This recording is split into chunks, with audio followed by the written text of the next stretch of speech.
Afternoon, everybody. I just got back from Steelers headquarters. I was over there gathering some material for a column tomorrow that I'm putting together on Lawrence Timmons, which I hope you'll enjoy. He did something pretty special on Sunday, and a lot of us, myself included, missed it. I'm going to try to make up for that in tomorrow's trip. Also spent some time talking to his defensive mates, a little bit to a couple of offensive linemen. There's a really good spirit over there. They're confident. They're having fun again. They are doing all kinds of good things to get themselves back into the mode that they need to be to consistently win. They're so different. So different than what they were in London. And you know what? So is the head coach.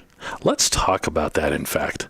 Let's talk about how the head coach has changed in the span of, well, go back to Latrobe, then go to London, and then go to this past week.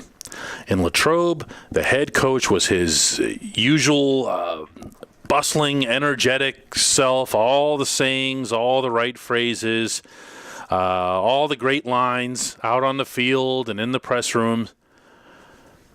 And then the losing started happening. And then the losing started to snowball. And you could see he got it a little bit agitated. He'd get a little bit annoyed whenever he'd ask a question, especially a clock management question. He hates clock management. And I actually mean that literally. He hates clock management. But we get into 0-3 territory. Things start to change a little bit. Then we go all the way to the other side of the world, myself included, to cover an 0-3 team taking on another 0-3 team. Of course, the Steelers came out on the short end of that. The Vikings are absolutely horrendous.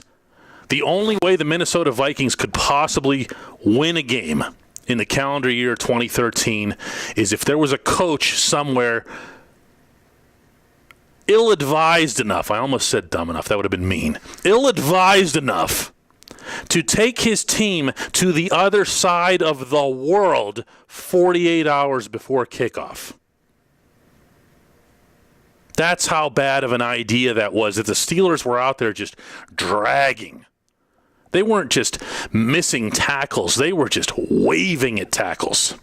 I will never believe for a second, especially after watching the Steelers the last couple of weeks, that they shouldn't have won that game and won it in a rout. But they didn't.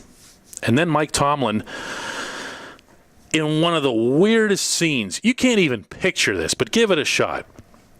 Mike Tomlin gets done with us in the, there was a small room near the Steelers locker room at Wembley Stadium, and we start filing out the reporters because we're heading now over to the players area. And we're heading over there, and Mike Tomlin is there as if teleported from one to the other. I guess he went out some back door or something.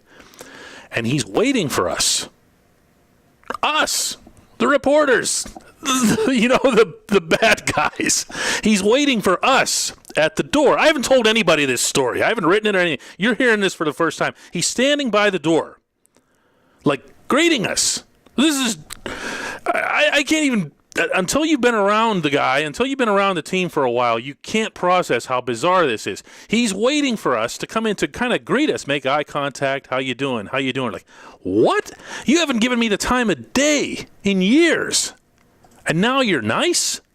Now you're friendly? What was going on? Hey, how are you? How are you?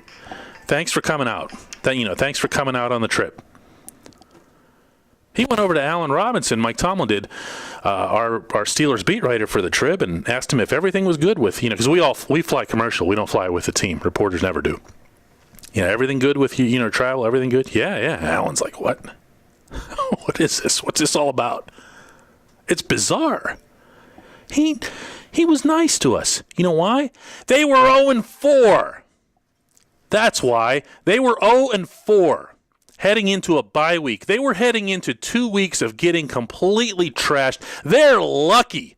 I'll tell you this right now. They are lucky that the Pirates were in the playoffs and that the Penguins were starting up their season. Because if we'd had 2 weeks to truly grill them on everything that had gone wrong, to get them to 0-4, including the coach taking his team overseas 48 hours before a kickoff, things would have been a whole lot worse. So what ends up happening now? What ends up happening? The Steelers come back. They come back to America. They come back to some semblance of reality. They played a decent game against the Jets. They played what I thought was a very good game on Sunday. They looked a little bit like what we thought they were going to be. As Lamar Woodley put it after the game, I thought it was a pretty good line from him. He said, this is what we were supposed to be doing. He's right. He's right. They were supposed to be doing that. And now the coach is back to being snarly and snotty and whatever else you'd want to call it. You've all heard, the way he ended the press conference yesterday.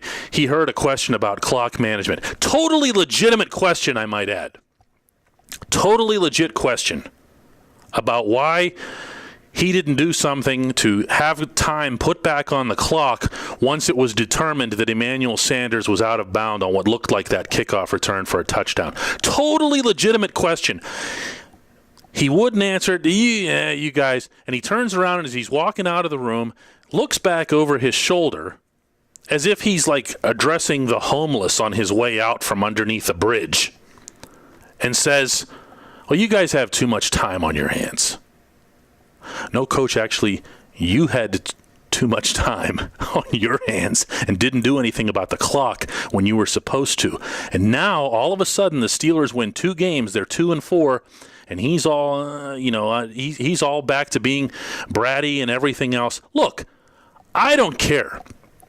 I've had Mike Tomlin do a one-on-one interview with me where he walked right around me when he didn't like a question and just stormed off and yelled something at his media relations guy about how he tried to tolerate me or something like that. This was a couple Thanksgivings ago.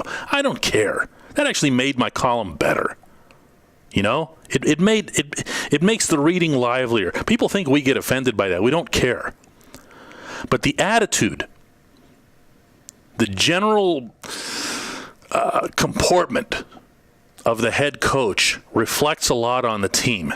And as soon as this head coach starts getting a little bit too happy with himself, these guys are going to get a little bit too happy with themselves. And they're going to go out to Oakland and get spanked by Terrell Pryor, and this season's going to be over. Unless he changes the way he is, unless that's reflected in the players. This head coach has a lot to learn in terms of humility, and there's a part of me that wonders if a really bad losing season might not help accelerate or facilitate that.